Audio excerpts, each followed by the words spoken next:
Vans అన్నిటినీ check చేయడం జరిగింది. వీళ్ళు ఖచ్చితంగా ఒక 5 డాక్యుమెంట్స్ పెట్టుకోవాలి. ఫిట్నెస్ సర్టిఫికేట్ కావచ్చు, insurance and driver licence, RC, తర్వాత పర్మిట్, ఇవన్నీ ఒక 5 డాక్యుమెంట్స్ ఉండాలి. ప్లస్ డ్రైవింగ్ లైసెన్స్లో ట్రాన్స్పోర్ట్ అని ఒక కాలం మెన్షన్ చేసి ఉంటుంది, ఆ వెహికల్ లైసెన్స్ ఉండాలి.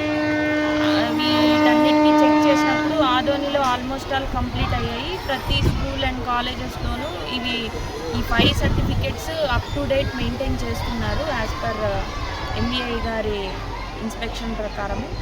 అండ్ మీ మీడియా తరపు నుండి మా పోలీస్ వారు కానివ్వండి, ఆర్టీఏ వాళ్ళు కానివ్వండి ఇచ్చే సూచనలు ఏంటంటే, ప్రతి స్కూల్ అండ్ కాలేజెస్ వాళ్ళు పక్కాగా సర్టిఫికెట్స్ మెయింటైన్ చేస్తూ అండ్ డ్రైవర్స్ ప్రాపర్ యూనిఫామ్లో వాళ్ళు డ్రైవ్ చేయాలని, ఎవరైనా ఇది ఆటో వాళ్ళు కావచ్చు, బస్ డ్రైవర్స్ కావచ్చు, ఇంకా school vans and college vans కావచ్చు, ప్రాపర్ రూల్స్ పాటిస్తే ఎవరికి ఎటువంటి ఇబ్బంది ఉండదు. అట్ ది సేమ్ టైం మనకి రోడ్ యాక్సిడెంట్స్, అది ఫ్యాటల్ కావచ్చు, నాన్ ఫ్యాటల్ కావచ్చు, వీటన్నిటినీ తగ్గించిన వాళ్ళు అవుతాము.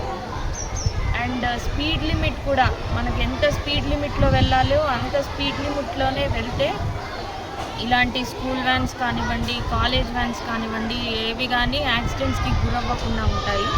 ప్రతి ఒక్కరూ ట్రాఫిక్ రూల్స్ని పాటిస్తే మాత్రం చాలా వరకు యాక్సిడెంట్స్ని మినిమైజ్ చేయొచ్చు. Thank you.